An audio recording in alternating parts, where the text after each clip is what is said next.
Bang ding ding, trademark. He come out 6'7" tall. Bang ding ding, one is star. Bang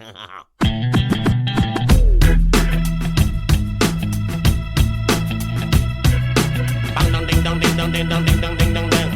This is a perfect day. Woke up to the sound of the garbage truck again. Upstairs neighbor's toilet's leaking on my head. And cars broke down, I missed the bus, there runs a 10. I had a feeling this was a day to stay in bed. I finally left my pad right on the jumbo's cloud roof. A police officer pulled out his gun and said, I said, sir, you got the wrong guy. I guess it's just the perfect day. It's just the perfect day. Na, na, na, na,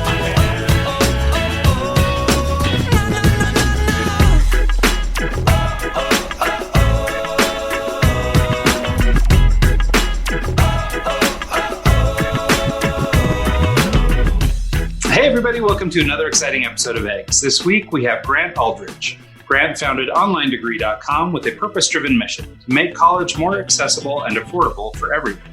After graduating college with an overwhelming amount of debt, he was determined to change how students embark on their college education. Grant has spent his entire career working in startups with nearly 15 years of experience and 2 prior exits to a publicly traded company. He has been a board member and donor to a number of nonprofits, an advisor to many publicly traded companies, and is a guest speaker at seminars and graduate school courses.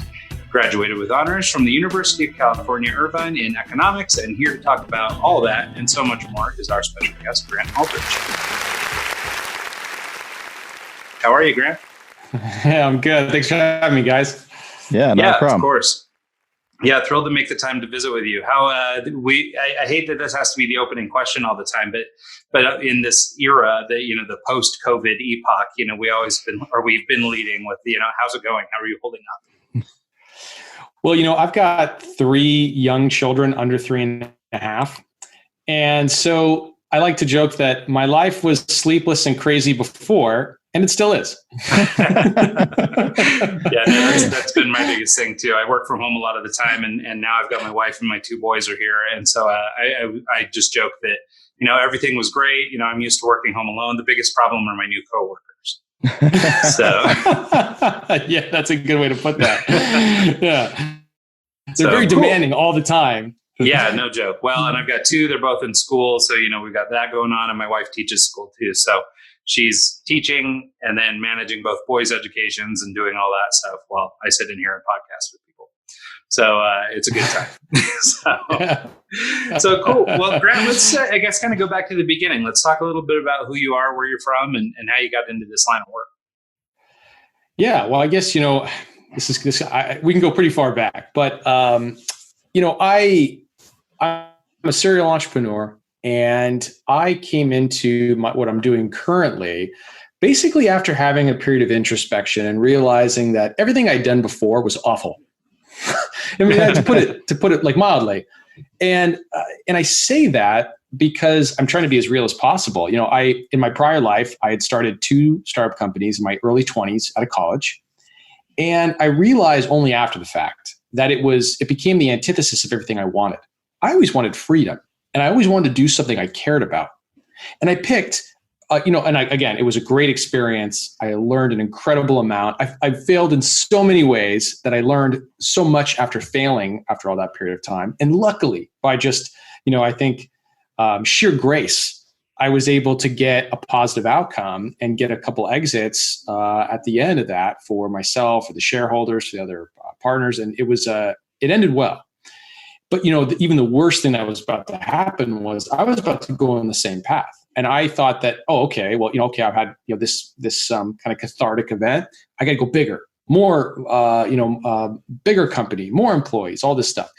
And then I'm lucky that I had this period of introspection because after 6 months, I was able to say, man, I don't want any of that.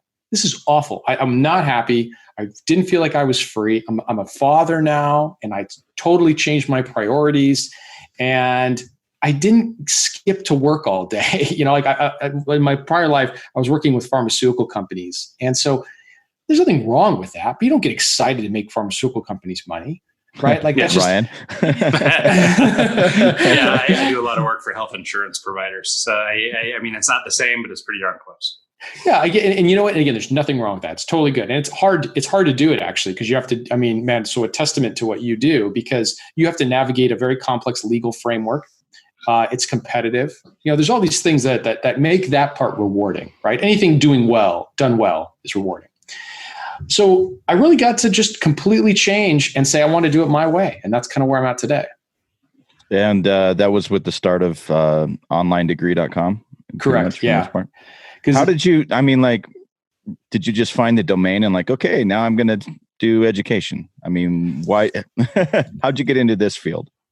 Yeah, no, this was a bit meandering. It didn't start with the domain. It was I was looking for a kind of a big vision, like what could something I could really tackle, and I just kind of kept coming back to education. So part of it, and there was a couple different trends, or I guess like aspects that made this the case. One was that I had left college with a ton of debt. I went to UC Irvine, which was a public school. So you would think that it would be less expensive, which it was, but it was still expensive. Ton of debt I didn't pay off till later.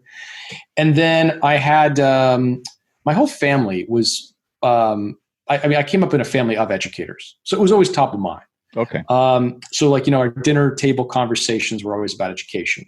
And I looked at the problem and I thought, wow, this is something that's so messed up and is just begging for someone to come in and make it better, which was, you've got all of these millions, like I think it's estimated 35 million adults are not taking the first step towards higher education, despite enormous demand for upskilling and for and to make their lives better. In the face of globalization, automation, and that was before the COVID crisis, right? That before all that.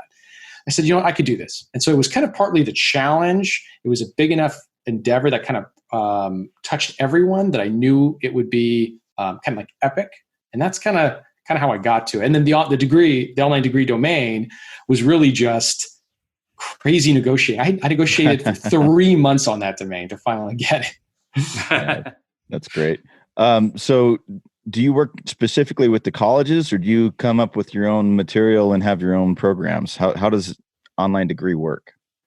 Yeah. So, let me I guess I should probably give listeners a little context of what we do, which is that, so someone can now come on and in 60 seconds, get started taking as many college level courses as they like for credit towards their degree, no applications, no entrance exams, take as many college level courses as they want. And we also get them discounts at the different universities we partner with, and we do it all for free.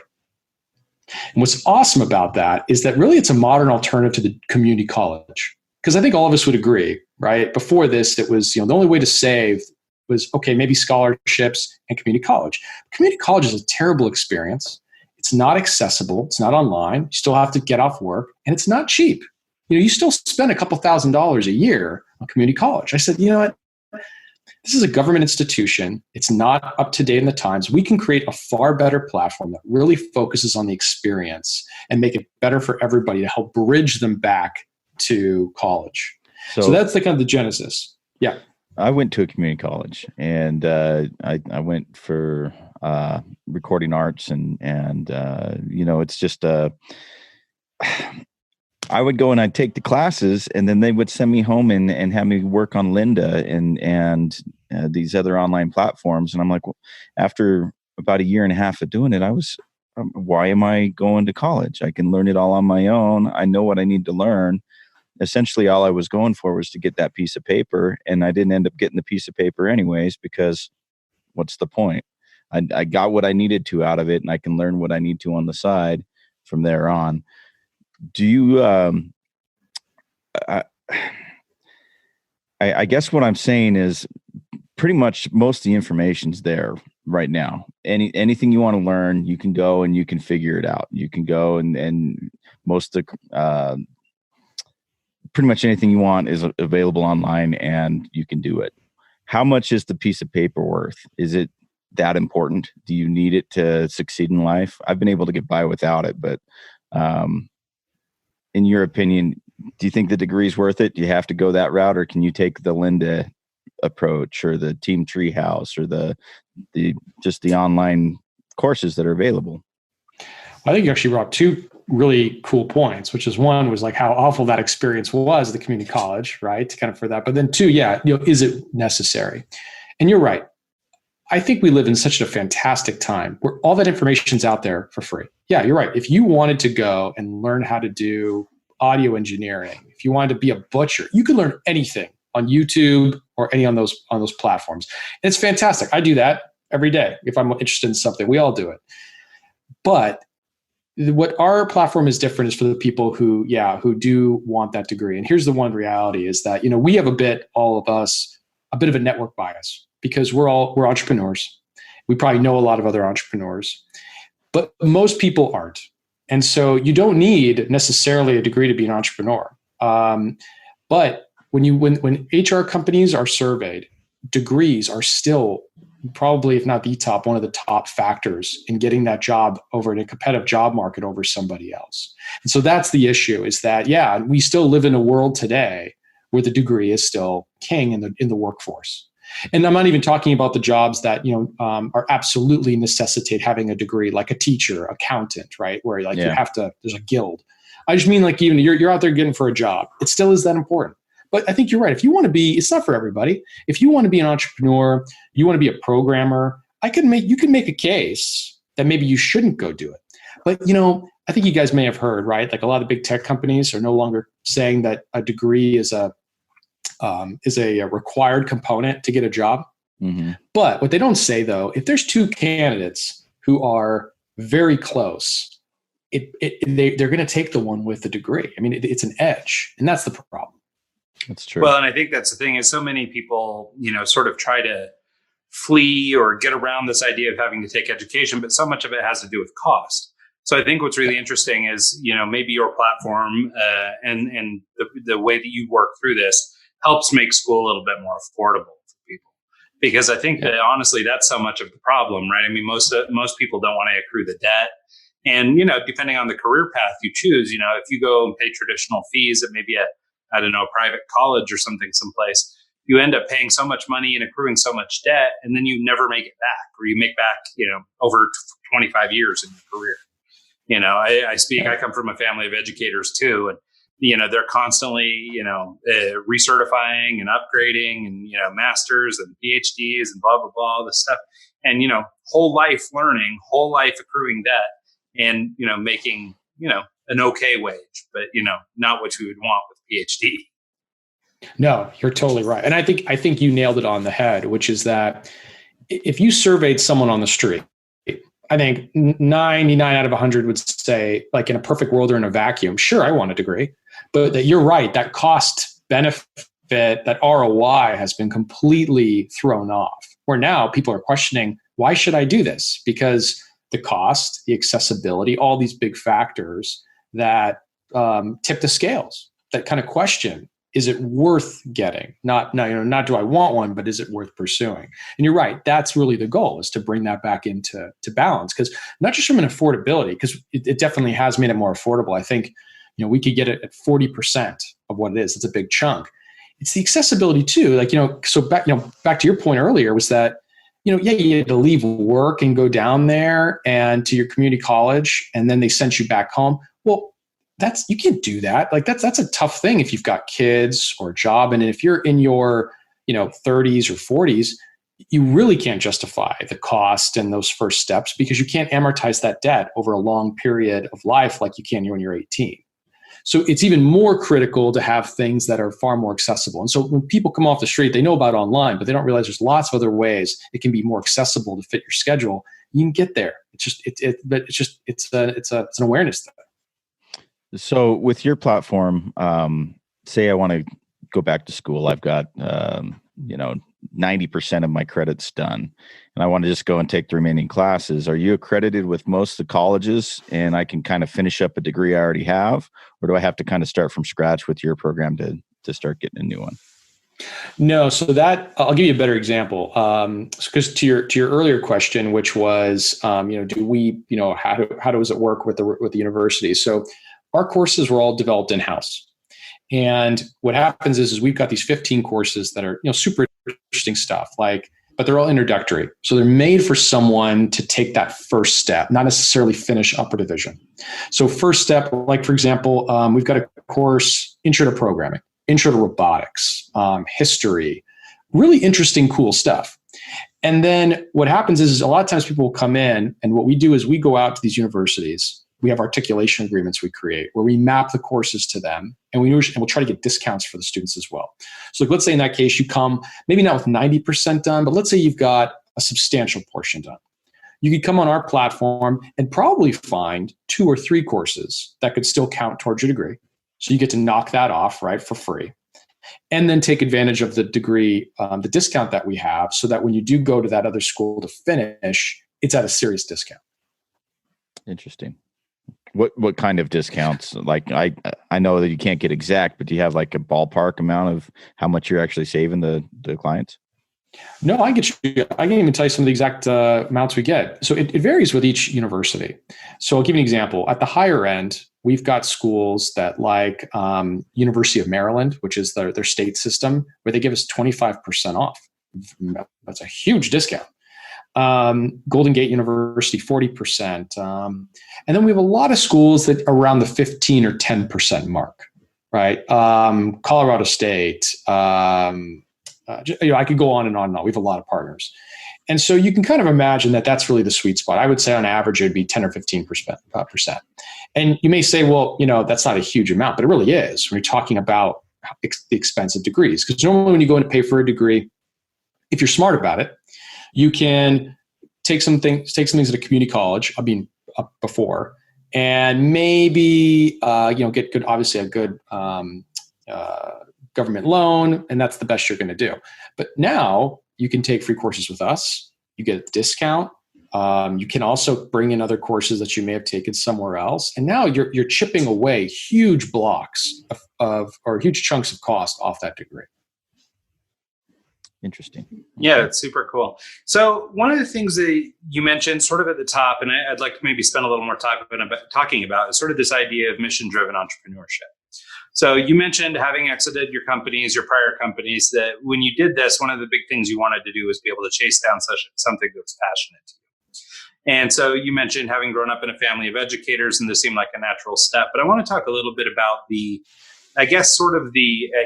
gumption or the bravery to take a step that is just a passion project. And I think everybody sort of aspires to that, right? We all want to do something that's our passion. We all want to chase that down, but so few people do it. And so I wondered if you wouldn't talk a little bit about just sort of that process, making the decision to go this route versus, some other direction. And, how much of it was made possible because of prior exits, and maybe that set you up financially so you were able to be a little bit more passionate or something, or would you have done this anyway? That's a good question. I think I would answer that by going one step up first. And I would say that one thing I would suggest every entrepreneur do, that I think very few do, is to really go through the exercise to know yourself. That's like one of the things I preach, right? Know thyself, that ancient Greek maxim. Because if you know yourself, you know what you're going to be. And again, most people never go through this exercise, sadly, but you realize what makes you happy, what you're good at, what you're not good at. And when I did that for myself personally, I came to, a lot of conclusions. One, I like being a bootstrapper. So it's your point about funding it. I raised money in the previous startup, and I just didn't want to have to go that kind of route again. I felt like I'm a bit more at home in a bootstrap. I think people are going to be happier doing it that way. And ultimately I wanted something that I'd care about. But I also think that if you're going to be doing your passion, it's very difficult for people to truly figure out how to monetize their passion. Like I talked to another guy recently who said, well, my passion is, skiing all day.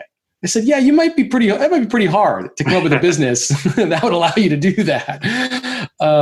But I think it needs to be a consideration, kind of back to that know thyself, where you really take into consideration what is going to be important for your overall everyday happiness. So for example, you may not have to be the thing that is the most passionate about, because I would say that's my family, but it's something I'm definitely very passionate about, right? I do care about. Because I think that a lot of entrepreneurs, when they go through that exercise, they look at business ideas in a very traditional business sense. Will it make money? Will it scale? How much investment capital do I need? And they don't take into consideration, like, is this a right role for me? Will I even care, what happens with this business, or is it just a business? And my argument to that would be, this always takes longer than what you think it's done. It's never a 2-year stint. It's a 4-year, 5-year, 7-year stint. And so you're going to get burned out if you're not happy going through that. So to me, I know it's a long-winded question, but to come back to that, I think the core of it was I wanted to have it be mission focused because I wanted to care about it every day. I needed that for my happiness.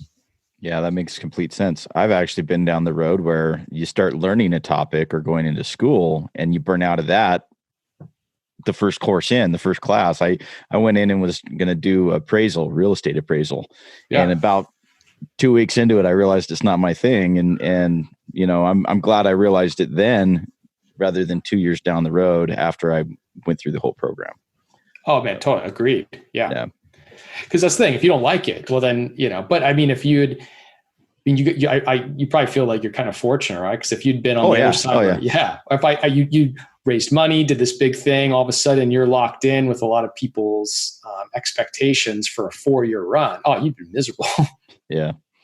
But I mean, it's part of the deal. If you go down that road, sometimes you just have to ride through it and get past it and go on from there. But I really like what you're saying about doing a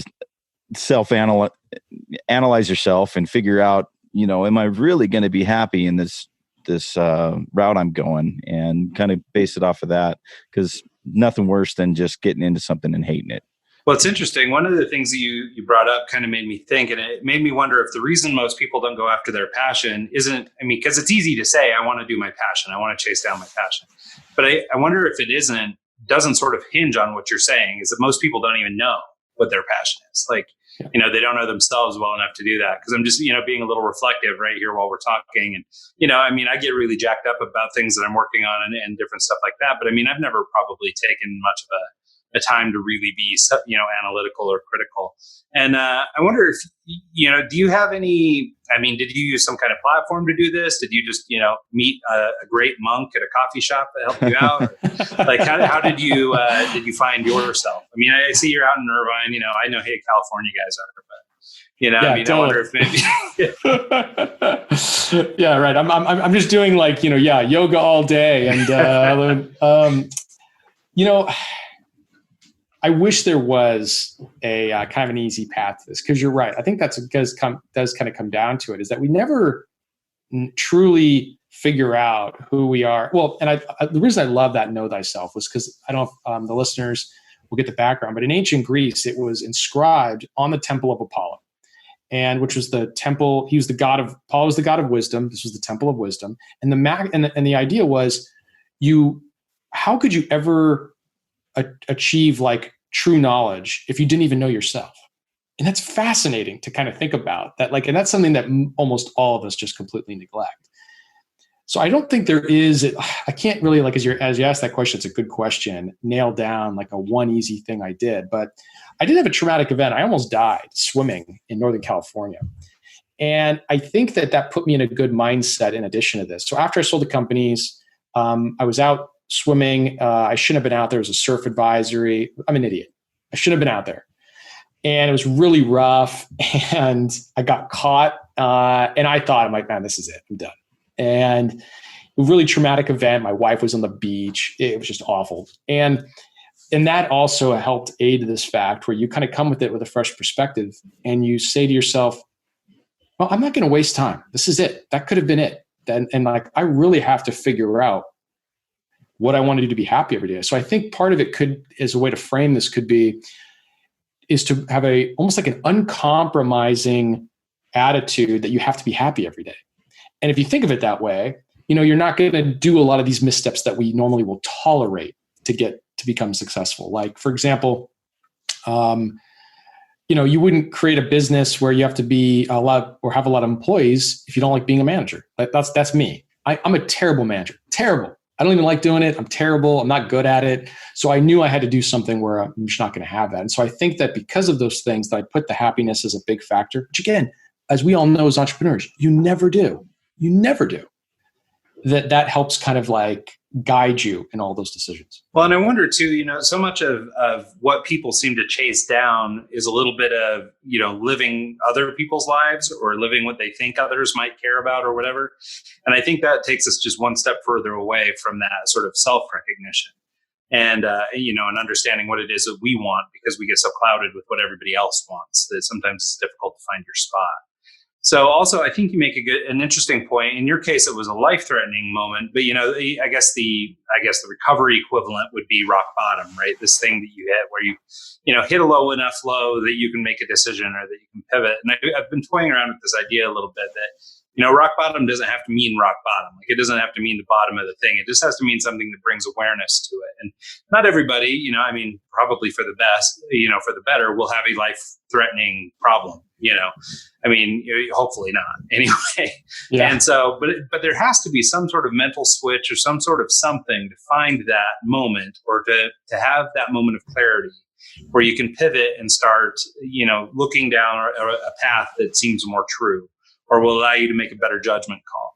And so, and I don't know what that is. I'm just throwing it out there as kind of an idea around this idea of that moment allowed you the opportunity to now look clearly and have this new perspective on life. And I feel like there must be a way to hit that without crashing surfing. Yeah, and I think you make a good point about that rock bottom. It doesn't have to mean that you're destitute eating out of a trash can. That could be an emotional, personal thing that you feel to make that change. I would agree with that. I think that's right.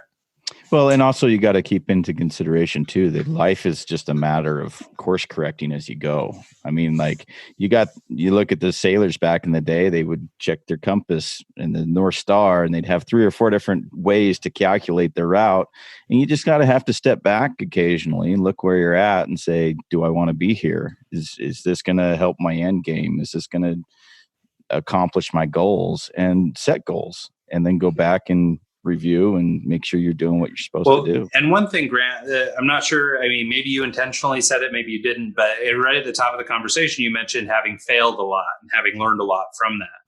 And I think that that's one of those things too, that so many people are afraid of, or there's stigma around, is this idea of failure. And so I wonder if you couldn't elaborate a little bit on just sort of the value of failure in sort of building businesses, founding companies, even getting to the point of an exit, just like, what were you able to learn that you wouldn't have otherwise learned, had you not failed, I guess?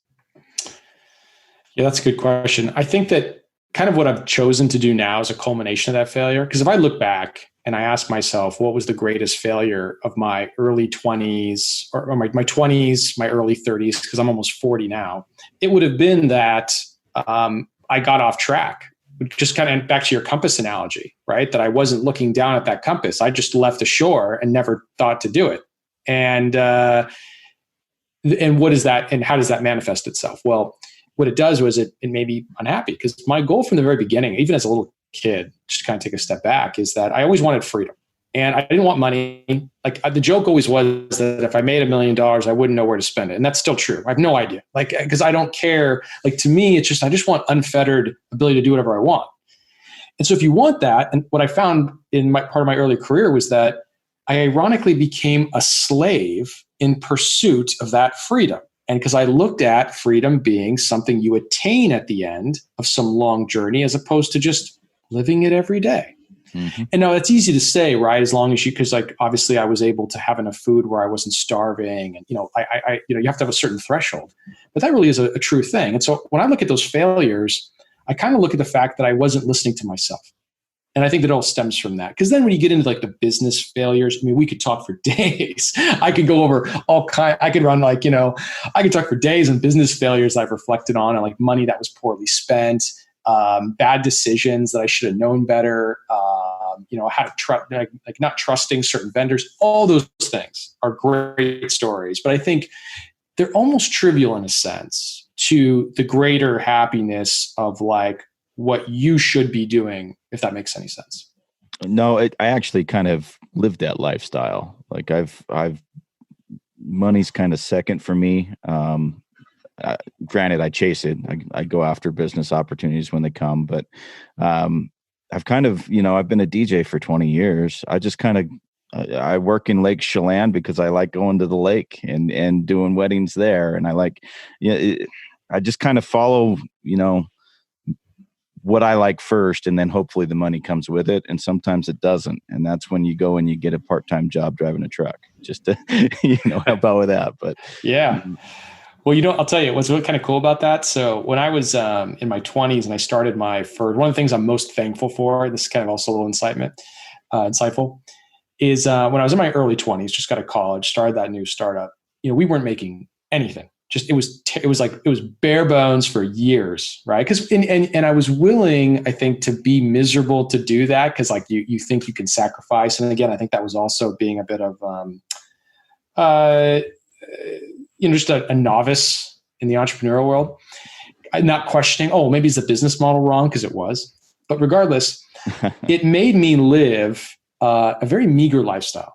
And it kind of also reinforced that money shouldn't be the most thing we chase. And so I became like, I lived like a very simple Spartan lifestyle. I didn't, I just tried to enjoy every day. I really enjoyed learning, but I didn't really go out and do a lot of stuff financially. Like I had friends who would be buying boats and stuff like that, going on like the Leia. I just never did it. I'd like to go do it. I think that was one of the most valuable things you can learn as an entrepreneur is to keep your expenses low. Because if you keep your expenses low in your personal life and your business life, your stress level stays so well. Because like you said, man, like you can go do it and then you get to go do whatever you want and be happy. And you don't have to worry about this big rent or, insert whatever that big purchase is that stresses you out and creates urgency to do things you don't want to do. Right? Because you're comfortable where you don't have to chase that money for that other job that gig you don't want or move to an area you don't want to because you're comfortable. You're happy where that is. That's awesome. So like for me, even after the exit where like, it wasn't like, stratosphere, but my lifestyle didn't change. Like I'll tell people what car I drive. I drive a Honda Odyssey because it's practical. I like it. And it works with my kids. It didn't change me. I think that was a big deal. Yeah. Is it Warren Buffett that drives like the old 60s truck or did or something? You hear the stories of the guys that have $1 million and their car's just like a Pinto, and totally. Well, yeah. I mean, it's like the guy I used to work for, this guy named Don Aslett. He, you would have assumed he was some kind of crazy homeless guy, but meanwhile, pretty rich dude. And but he showed up to work every day in his painter's gear, ready to go paint stuff and covered in whatever, and just brutal, but yeah, I mean, so much of it had to do with just him. Like the money was secondary or tertiary or even further down the line. None of that really mattered to him. And so, and I think that goes back to our overall, what's become our topic is this happiness. That's it, right? Because and I'm going to kind of transcend upon that because ultimately you're right. It always comes down to your own happiness. But how cool is it, by the way, the guy who comes in that room who doesn't care, like in terms of like looking at like a model, because we always look at the models, the guys who've got all the flashy stuff right on TV and all these things. But the guy who shows up like that, your boss, or like Sam Walton, where I remember Sam Walton was quoted that it's nice to be the wealthiest guy in the room and drive the worst car. Right. Yeah. And because he built, even when Walmart was going to billions, I think he was driving his old pickup truck. Right. Awesome. Yeah. And like you look at that guy and then that guy has got serious character, right? When you look at those guys who are like seriously like Warren Buffett, where man, he just lives like that. I mean, dude, good for you. And that is fantastic. Yeah. Well, and it's interesting. There's maybe some parallels going on right now. We're in the midst of this COVID-19 outbreak. Most of us are sequestered to our homes, things like that. I'm finding, we're spending a lot less money. And obviously there's a spectrum here, right? We're doing okay, but there are people who obviously still are working in the factories or doing things, because they have to make ends meet. So I understand that this is a pretty, a perspective of somebody who's maybe doing better than some of the others. But I know that like in our own family, we've tightened up quite a bit. We're being much more mindful of the resources we're using when it comes to, everything from toilet paper to the food we're cooking. And, we're eating a lot of leftovers and we're doing all this stuff. And, we're also spending a lot of time doing the things that I think most of us, to circle back to sort of your idea of chasing freedom or, that it was something you could attain. I think now most of us are, or many of us anyway, are back home with families. They're spending time, with wives and kids and stuff like that. People who normally have day jobs and normally go to school all day and normally do this and that. And now all of a sudden you're in each other's space all day and you're getting all the things that, you sort of put off until retirement. And now here you are in the prime of your working years and you're able to do this. And I'm curious to see what will happen when we sort of circle back to whatever the new normal will be. How many people go running back to that, entrepreneurial lifestyle or that 40-hour work week or plus, where they're, out there grinding the clock, chasing something down when they go, you know what, we just had it. Like we have it right now. Like, what are we running for? So I'm curious to see how it goes. Yeah, that's a really good point. You're right. Because I think you're right that there's going to be these reactions. Especially let's say we get into quarantine into like June, right? Mm-hmm. Very wild reactions on both sides. People who just cannot wait to get away from that family environment, or the people like you said who kind of have that epiphany that I think that would, like your analogy to retirement's a good one. That this is kind of what this could be like, and how cool would that be? I want to change what I'm doing. I want to work. Well, it seems like a great opportunity to reshuffle priorities, right? I mean, and of course, there are people who have horrible home lives and aren't looking to stay there. There are young people who want to get out and travel and do things like that, but people sort of our age, they have a couple kids, they're chilling out in family. The ability to spend this time with friends and family now, family specifically, keep your social distance and all this stuff.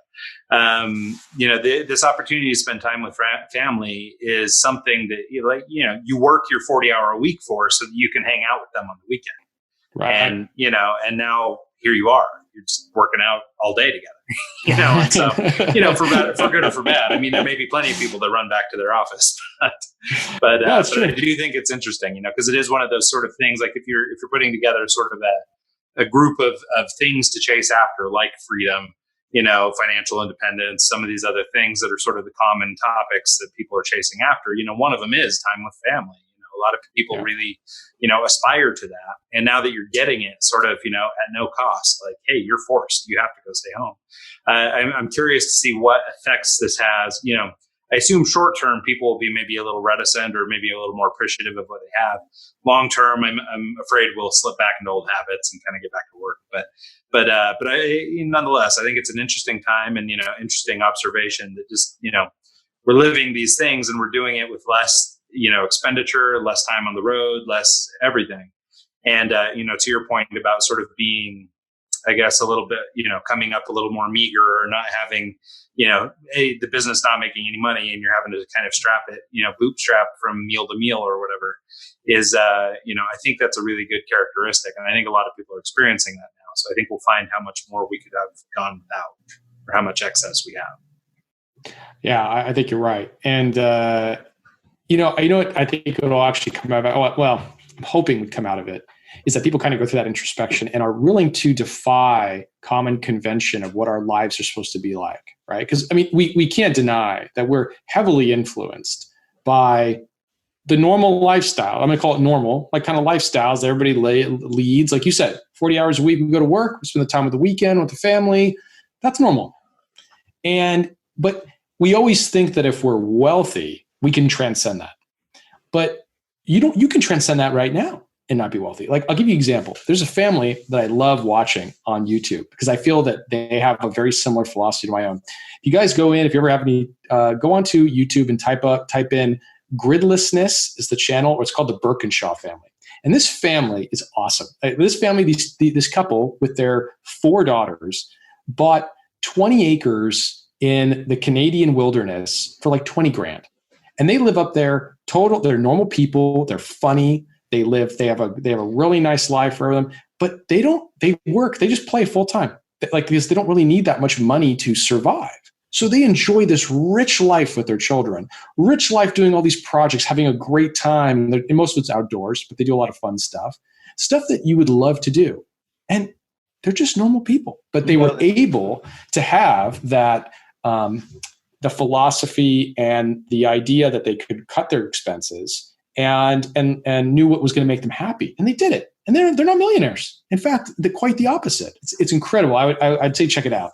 Well, I'm actually, I'm literally looking at property to do something like that with. And I've been looking for different sources of income that you can raise pigs, no joke, and make 50 grand a year rotating pigs from acre to acre. And like, I've done the math on it, and I've done like, I don't know. What you're saying right now is kind of like the lifestyle I kind of want to live. I love just getting in and doing a hard day's work and seeing the results of what that work came out of. And the thought of having, my own 20-acre little ranch and being able to live and make money off of the property and just work that property full time is my dream right now. And, I just think it's really cool. Dude, amen, man. That is awesome. Dude, because you're right. You could tell. And plus, you're obviously very savvy from an internet perspective. So really the world is your oyster to kind of make your time to do it, right? Like where in addition to that, if you ever wanted to, you could also supplement that with like a distance kind of career gig, whatever you want. Because I love it. You're right. I'm actually thinking about the same. Like I don't think we would go to the northern British Columbia forests, but now I'm thinking beach in Mexico. But there you go. It's probably pretty cheap right now. But man, that's like I think all of us would agree. That's a bold move, and yet if you really think about that, it's so like, I don't know. I love it. I'm trying to take steps to do that as well. Like that's where I want to take the family, is that I want to get away from a lot of this. And then I go back and forth between Vegas and California, and California is insane. The only reason I'm still here is because I've got family here, and there's nothing I can really do if I want to keep my kids with the family. So, I tolerate it, but I'm trying to like engineer a plan to do exactly what you said, get out to an area where you can have that kind of lifestyle, no stress. Yeah. It just is so appealing to me just to, set your schedule, do what you want to do. You have your list of chores. And if you can make money doing it, why not? Why have some job you have to report to? Why have, the 9 to 5 and the daily grind that you just hate? Just set up your life the way you want to live and live it. I don't know. It seems pretty simple. True. Yeah.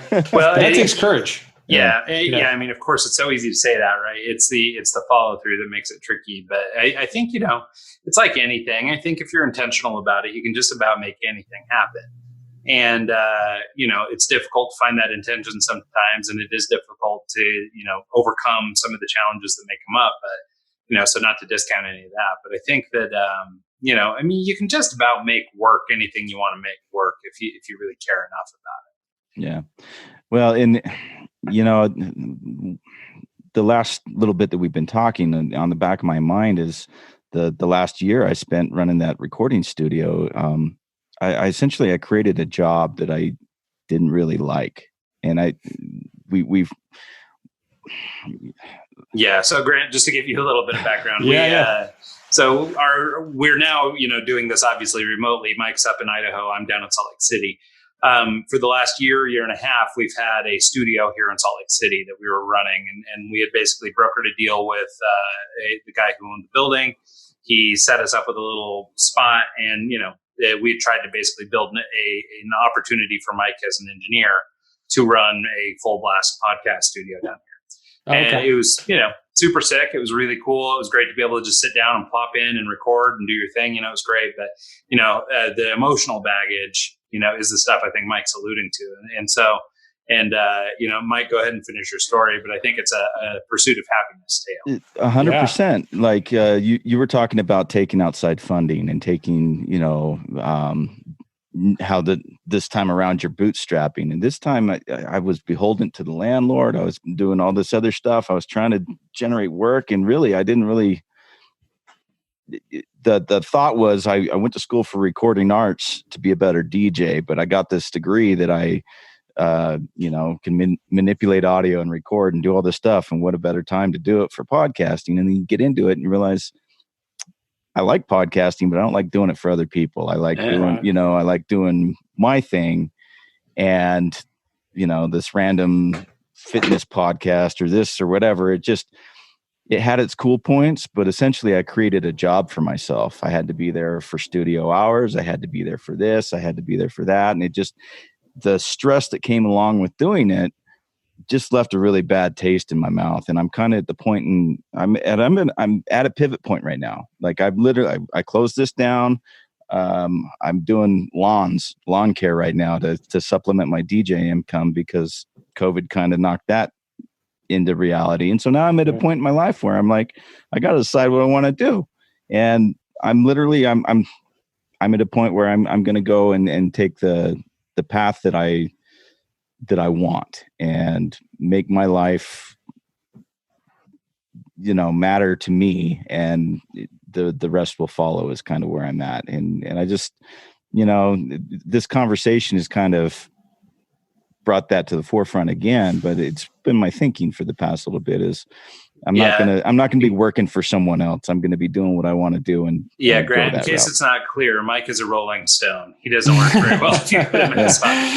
So he's chasing his freedom too. So I think that's a really good parallel. I'm glad we're having this chat. Yeah. So sorry, tangent. Well, no, man, you're right. And by the way, isn't it amazing how, like you said, it didn't happen all of a sudden. It kind of started, I'm sure, as like a cool idea. And then it just somehow it starts to snowball. And all of a sudden you just blink and you're in a situation where you're not that comfortable. And you're like, dude, man, how did this happen? What the hell happened? Yeah. And I totally get it. And what's crazy is that and again, I'm not the best at this. I'm because I think that you have to kind of do this all the time. Like you're back to your analogy of the compass, right? You always have to be kind of knowing where you go. The only thing that probably would have gotten you, even like if you look back out of that situation, is if you had such a clear idea of what you did want that it was easy to swat flies and say, no. Because otherwise we do tend to bend and mold and be accommodating and all those things for whatever that idea is. You know what I mean? Well, tell me what your thought is on this, Grant. And sorry, this has turned into like this total like hippy dippy kind of therapy sesh. This is it's kind of fun. I hope you don't mind. But so I wonder if you have any thoughts about this. I've had some thoughts too, as I've arrived at a lot of these same theories or ideas about sort of life and existentialism and just where we are and what everything means and all this. How much of it do you think has to do with age, life, and experience? Like, I just turned 40 this year. So you and I are probably similar in age, more or less within a couple of years. Mike's, a couple of years younger than me too. And, but I feel like there's no way to know all this stuff that we're talking about. These things to do with, there's business failures and you become more savvy at business. There's, life failures and you become more savvy at life, all these different things. But like, I think it's kind of impossible to have known any of this without just putting in the time. Like, I sort of feel like you have to arrive at 30 or 40 before you have any of this kind of wisdom, and it's not even wisdom. It's just, you kind of wake up and kind of realize one day. And, but I think so much of it's time served. I totally agree with you. Cause it's weird. It's been in front of us our whole lives. Cause you're right. We're all the same age. And by the way, that the whole about existential mortality, I don't know if you guys can see this. I keep this up here to remind me that of every day. It's a skull every day. I look at that. Yeah. Your time's limited. But you're right, man. Like if you think about it, I started to realize that all old people, right? Guys in their 70s, 80s, 90s, regardless of their socioeconomic background, religion, culture, whatever it is, they typically always tell you the exact same bits of wisdom, right? It all comes down to about the same, which is, man, time flies fast. Health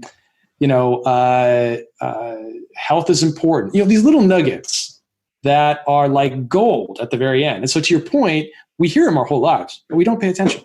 And so only when we've, I think, realized in our 30s and 40s that, man, this is hard. I got to go, this is, and like, this is almost over, that you finally and sadly kind of get these lessons. Because I don't think our parents probably would have, even if they did, would we have listened? Well, I think one of the things that's been interesting, or at least, and maybe Mike, this is your experience too, you can jump in, but my experience with just like this podcast, for example, is so we're 150 episodes in. So 150 consecutive weeks minus a couple, we've interviewed somebody who is a CEO or a professional or a songwriter or an artist or whatever, right? And so we've had a million great interviews with a million awesome people, all with different backgrounds, different walks of life.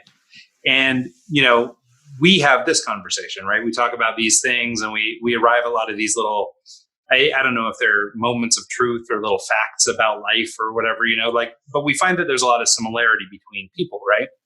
And then the other end of this spectrum is sort of the younger people I see out and around who are seeking knowledge on the internet. And they're looking for quick ways to solve problems. They're looking for somebody to just tell them what to do or how to do something. And what's occurred to me is this thing about age, that it just, you almost just have to get there. Like, everybody can tell you whatever you want. You can watch as many YouTubes as you want. And I don't think it's the same with like skills, right? Like, I might learn how to, I don't know, sculpt clay or something from watching YouTube video. But when it comes to something like sort of philosophy on life, or how to best move forward, and how to understand priorities, I just think you have to get there. I don't even know that, all this advice that people espouse is even worth, that. Because I spent a lot of years chasing that kind of information. How do I get this? How do I learn this? And I've just found in the last few years, even maybe from 36 to now, that I've started really coming into my own on some of these understandings, assuming there are more down the road. But the needs of a 30-year-old, or almost then 40-year-old, now 40-year-old. I've come into so many things, like you mentioned legacy and your little skull back there. My dad died when I was youngish, and he was really young. And so I've always carried this weight that, I guess I'm just going to die young too. It just is what it is. And I've noticed in the last few years that I've really pivoted from me and my woe is me and, I'm going to croak and this whole thing. And it's become, well, what happens if I do croak? What about my kids? Who's going to generate income to keep this family afloat? Who's going to, if I get hit by a bus tomorrow, what happens to the house and the business and the kids and the wife? And I've just noticed that the priorities have changed. And I don't know that you could have been prepared for that by, some YouTube video you watched. I think you just have to kind of arrive at that age to get it. Yeah, I think you actually said a lot of things that are important, because the first one I'll tell on the last one is that you're right. When you're a father or mother, whatever, it does change that, right? That the stress and like the thought of that, because now it's not just you, right? Like you are responsible for that. And you're right. That kind of weighs pretty heavily on you. It dictates a lot of your decisions. But I think you brought the right context, because I think, looking at that, you're asking, I think, the right question, which is that, is there any hope to distill any of this? And how do we educate younger people about it? And I've gone through this exercise only in as much as, what am I going to tell my children? Right. And the way that I did is I've been writing them a letter, and it's a this is a long process, right? But I'm basically trying to distill everything in there. So for the event that you're talking about, that hopefully I'm going to teach them this their whole lives. But if something happens to me, here's a blueprint you should follow. And I think that's the only exercise I've done to kind of take all this. And like you said, and it does, and I know we've already hammered this home, but I really kind of came back to it, that the best playbook I can give you is that you just have to be happy. And that from day one, and then I gave, the way I broke it down was that here are some things that I feel are the pillars of happiness that you can ignore at your own peril, but that these are going to be very important. And then basically the best thing we can do is give them that playbook and just influence them at the margins where they don't make big errors. Like, for example, one of my pillars is health. Hey, every old person you're going to talk to is going to say it. And if you mess up with your health at the end, you're going to be miserable for the last 30 years of your life. You're going to be unhappy no matter what you're doing. So don't do stuff that's going to put your health at risk, right? Would be the moral case for that. So I think it's the best we can do, because you're right. Ultimately, everybody's going to be their own life, and you can just try to give them that framework, in my mind. I don't know. Yeah. Well, and Ryan too, when you're 20, your priorities are a lot different than when you're, 30, 35, 40. Your life changes, and it just goes back to that compass, finding, as things change, you got to redirect and realign and stay true north to you. Yeah. Well, and that's the thing is, just to kind of bring it back, or maybe to try and put a period on this bit is, this compass idea. What I really like about it is something that I always say is just basically the path is there's no path. And so, and it does go back to this idea of chasing everybody down and trying to, get advice from every expert you can find and all this stuff. And, the reality is that there just isn't a path. Like, you're looking for someone to give you a map, but there's not a map, And so, so I think you're right, Mike, that it's, it's following your compass and following your understanding, and whatever it is that makes you happy. Like, that's just got to be it, because there's not another way. There isn't some other way, and that's what's a good that? One. Yeah, that's a good way. That's a good way to distill it. Yeah. Yeah, I think that's great. Well, and that's the thing. I mean, I have to use this little phrase all the time. This it's taken every decision I've ever made to get to this moment to try and keep myself from having regret about going the wrong path or taking the wrong things. I think about it more like this big, long, meandering road. And the only way I got to this conversation is by 40 years of choices, And so I think by doing that, it allows me to sort of go, okay, well, there was no wrong turn, like there was no other way to get here. And so I think that helps for what it's worth. Yep. Yeah. Well, I think that's a good way to look at it too, right? Can't go back in time. Well, I guess, we sort of burned our hour being, armchair philosophers, but let's sort of go out strong on talking about Online Degree real quick. Let people know a little bit about, I guess, maybe just sum up the process, how we get started working with Online Degree, as a person who's interested in chasing down a degree, in pursuit of their own happiness. How do they, get started with Online Degree and get the whole thing going? Yeah, if we can be helpful, and and I think a lot of times people have, what I actually think we do the best is if you're a working adult, which is really what this was for, guys like us, people like us, and you want to go back to school, you have a ton of anxieties that prevent you from doing so. Physical impediments, psychological anxieties, and what's nice about our platform, it allows you to wade into the pool rather than jump in. So instead of like, okay, I'm going to go immediately right now enroll. No. Hey, right now you can go start taking some courses. Do you have the time management? Is it interesting for you? Right? Like you get to take a few courses, like with Mike's example, instead of just jumping into a full program to see, man, am I even like this career?